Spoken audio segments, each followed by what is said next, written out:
శత్రువుకే జై కొడుతున్న దగ్గుపాటి. వైసీపీకి కోసాలు కదులుతున్నాయి. తలకిందులుగా తపస్సు చేసినా గెలవదట. రాజకీయాల్లో శాశ్వత శత్రువులు, శాశ్వత మిత్రులు కూడా ఉండరంటారు. ఇప్పుడు ఈ ఫార్ములానే ఉమ్మడి ప్రకాశం జిల్లాలోని పర్చూరులోనూ కనిపిస్తుంది.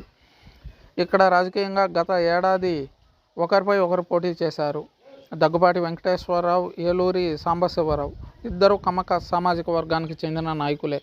అప్పట్లో దగ్గుపాటి వైసీపీలో ఉన్నారు. దీంతో ఆయన ఆ టికెట్పై పోటీ చేశారు, కానీ ఓడిపోయారు. ఆ తర్వాత రాజకీయంగా ఆయన దూరంగా ఉన్నారు. ఇక టీడీపీ నేత ఏలూరి 2014-19లోనూ ఇక్కడ విజయం దక్కించుకున్నారు. 2019లో వైసీపీ హవా, జగన్ పాదయాత్ర ప్రభావం ఉన్న ఏలూరు సాంబశివరావు గెలుపు గుర్రం ఎక్కారు.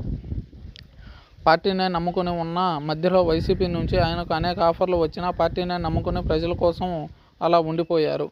ఇక ఇప్పుడు వైసీపీ పర్చూరులోని ఏలూరుని ఓడించాలనే లక్ష్యంతో అడుగులు వేస్తుంది. అయితే వైసీపీకి ఇది సాధ్యమయ్యే పరిస్థితి మాత్రం కనిపించడం లేదు. ఎందుకంటే గత ఎన్నికల్లో ఏలూరుపై పోటీ చేసిన దగ్గుపాటి వెంకటేశ్వరరావు ప్రత్యక్షంగా పరోక్షంగా ఏలూరుకి సహకరిస్తున్నారు. ఎందుకంటే వైసీపీ దగ్గుపాటి కుటుంబానికి అన్యాయం చేసిందనే వాదన ఆ కుటుంబం నుంచి వినిపిస్తుంది. పార్టీ తరపున పోటీ చేసి 10 కోట్లకు పైగా గత ఎన్నికల్లో ఖర్చు పెట్టుకుని ఓడిపోయిన తర్వాత పార్టీ నుంచి కనీసం సానుభూతి దక్కలేదని దగ్గుపాటి ఓ సందర్భంలో వెల్లడించారు. ఈ ఎన్నికలకు దూరంగా, అంతేకాదు వైసీపీ విధానాలను కూడా ఆయన తీవ్రంగా వ్యతిరేకిస్తున్నారు. ఇలాంటి పాలనలో తాను గెలవకపోవడమే మంచిదైందని కూడా ఆయన బహిరంగ వ్యాఖ్యలు చేశారు.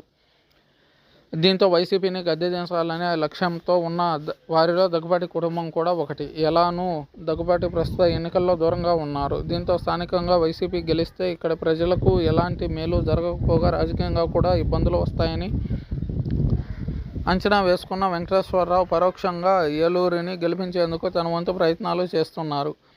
ఆయన తనపై గెలిచిన సిట్టింగ్ ఎమ్మెల్యే ఏలూరికి నైతిక మద్దతు తెలుపుతున్నారు. కూటమి అభ్యర్థి కావడంతో నేరుగా ప్రచారంలో పాల్గొనకపోయినా తన అనుచరులు, సన్నిహితులకు ఫోన్లు చేసి ఏలూరుకి మద్దతు ప్రకటించాలని కోరుతుండడంతో పాటు అంతర్గత సమావేశాలు పెట్టి మరీ కూటమిని గెలిపించాలని పట్టుబడుతున్నారట.